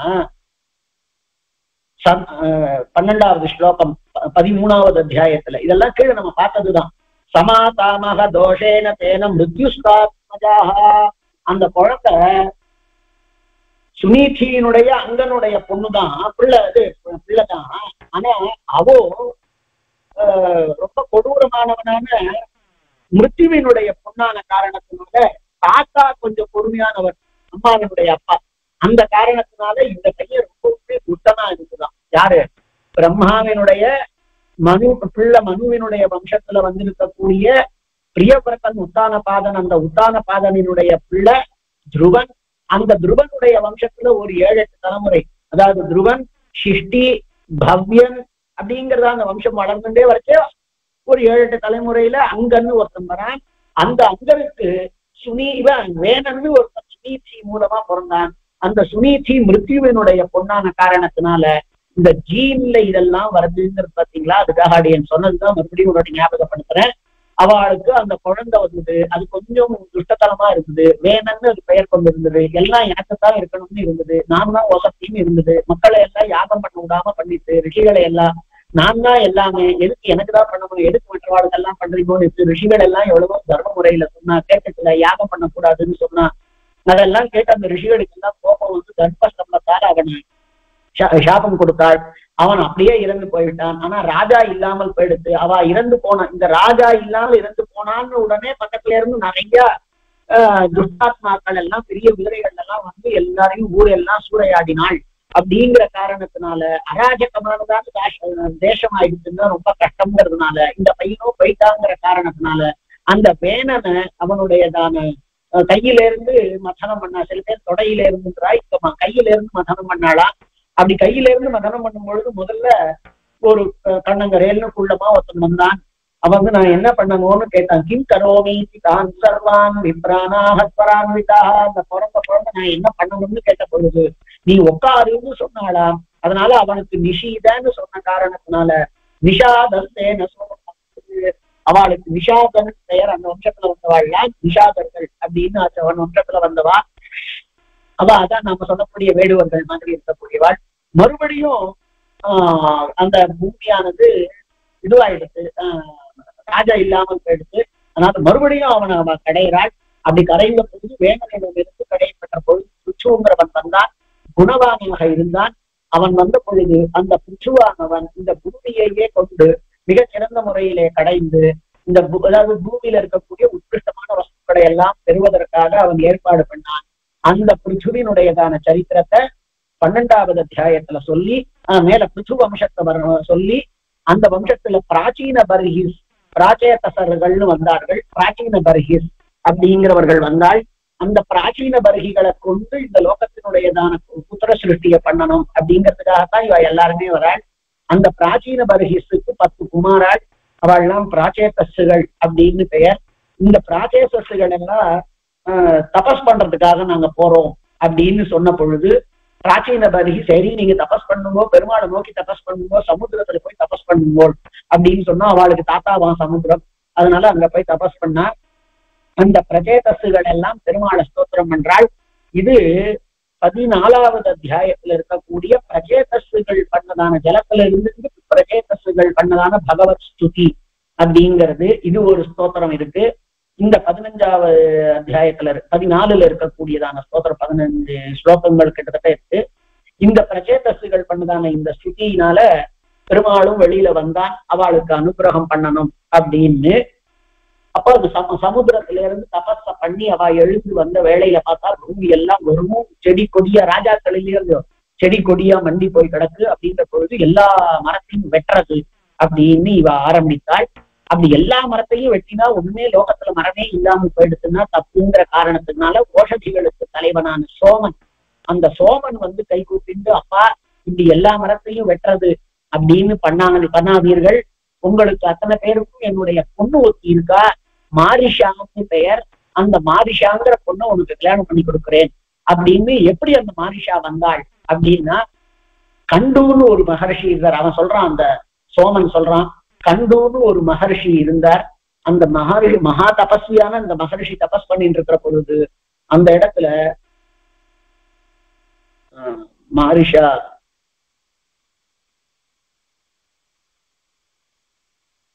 பிரம்லோச்சாங்கிறதான ஒரு இவ வந்தா, பேர் ஞாபகத்துல வரல, பிரம்லோச்சா அப்படிங்கிறதான ஒரு அப்சர ஸ்திரீ வந்தாள். அந்த கண்டு அவ்வளோ பெரிய தபஸ்வி பிரம்லோச்சாவை பார்த்த உடனே அவருக்கு என்னமோ மனசு மயங்கி போயிடுச்சு. அதனால அவரோட கூட உட்கார்ந்துட்டு இருந்தார். ஒரு நாள் பிரம்லோச்சா கிளம்புறேன்னா உடனே இவர் என்ன அதுக்குள்ள கிளம்புற அப்படின்னார். சரி அவர் சொல்றாரே பாவம் அப்படின்னு ஸ்நேகத்தினாலேயும் தாட்சிணியத்தினாலேயும் கொஞ்சம் அன்பினாலேயும் கூடவான் அவ இருந்தாளாம். இன்னும் கொஞ்ச நாள்ல ஒரு 200 வருஷம் போச்சான். கிளம்புறேன்னாலாம் என்ன அதுக்குள்ள கிளம்புற அப்படின்னாராம். இப்படி கிளம்பிட்டே இருக்கிறதே ஒரு நாள் திடீர்னு அவருக்கு தோணித்தான், அர்த்தமான வேலை ஆயிடுச்சே, நான் போய் சந்தியாவந்தனம் பண்ணணும் அப்படின்னாராம். உடனே அவர் சிரிச்சுட்டே இப்பதான் உனக்கு சந்தியாவந்தனம் பண்ணணுங்கிறது தோணித்தா, என்னது இது அப்படின்னா, ஏமா நீ காத்தால வந்து நான் இப்பதானே கிளம்புறேன், ஒருவேளை தானே ஆயிருக்கு அப்படின்ன பொழுது இல்ல நான் வந்து அவ சொல்றாள். பிரம்லோச்சா 32வது ஸ்லோகம், சப்தோத்தராண்யதீதானி சப்த உத்தராணி 7 அதிகமான நவ வருஷதானி தே, நவ வருஷ சதங்கள் 900 வருஷம், அதோட கூட 7 907 வருஷங்களும், மாசாச்ச ததைவ 6 மாசங்களும்,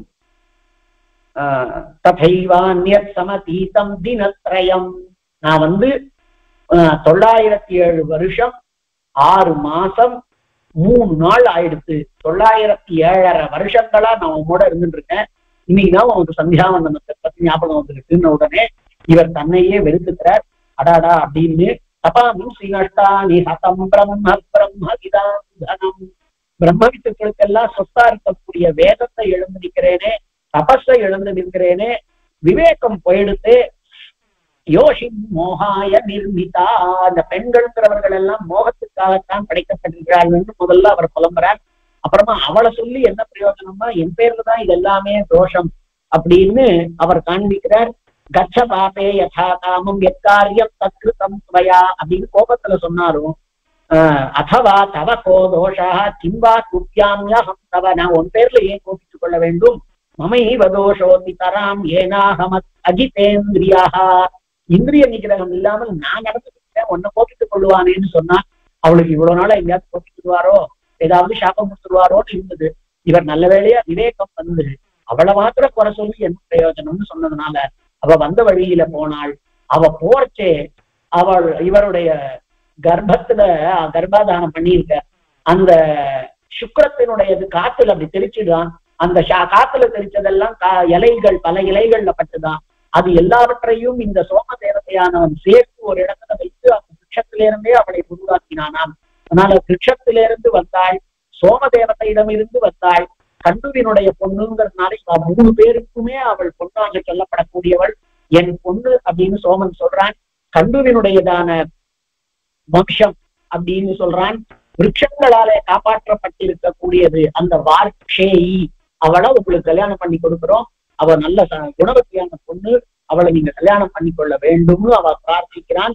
உடனே அந்த பொண்ணை கல்யாணம் பண்ணிக்கோங்கன்னு சொல்றான். இதற்கு நடுவுல மறக்காம பராசர மகர்ஷி இந்த கண்டு இங்கேருந்து கிளம்பி இவ்வளவு நாளா இப்படி இருந்துட்டோமேன்னு வருந்திட்டு நேர அங்கேருந்து பூரி கஷேத்திரத்துக்கு எழுதினார். அந்த பூரி கஷேத்திரத்துல போய் அவர் பிரம்மபார ஸ்துதி அப்படிங்கிறத பிரம்மபாரமயம் குர்வன் ஜபமேகாகிரமானதா புருஷோத்தமாட்சியாத்தம் புருஷோத்தம கஷேத்திரத்துல பிரம்மபாரஸ்தவம் அப்படிங்கிறத பண்ணிட்டு இருந்தார். 4 ஸ்லோகம்தான்.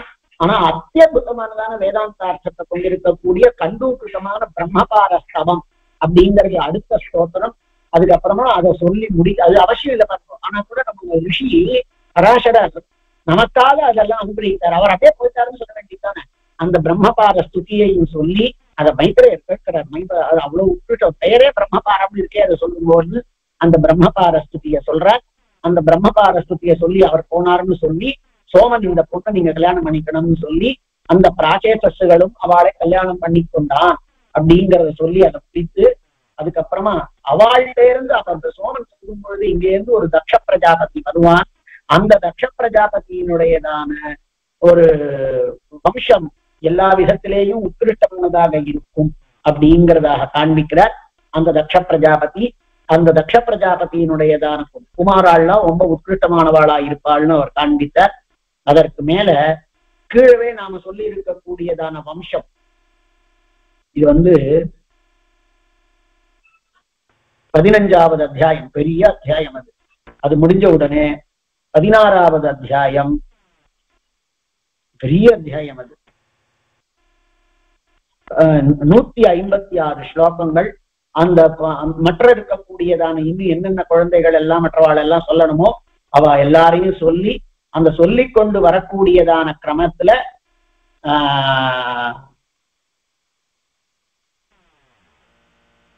16வது அத்தியாயத்துல நிறைய அசுராள் எல்லாம் வந்தா. தனுன்னு ஒரு பொண்ணு வந்தாள்னு சொன்னார்.